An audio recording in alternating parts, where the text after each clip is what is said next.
Hello! I am Super Scientist. I'm happy to meet you. Just as in the book, I'm going to help you learn about science. Plants are very useful to us. Do you know how?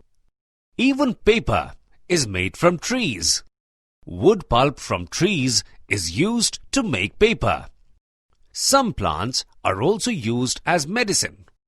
These plants contain things that make us feel better when we are ill. Humans also use trees to make shelters.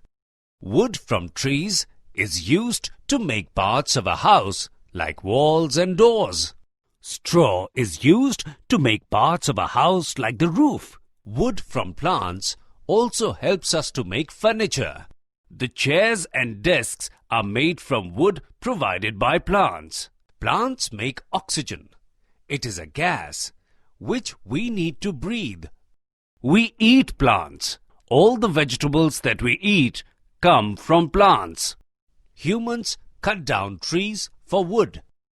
Wood is used to make fire, which is used for cooking food and keeping us warm.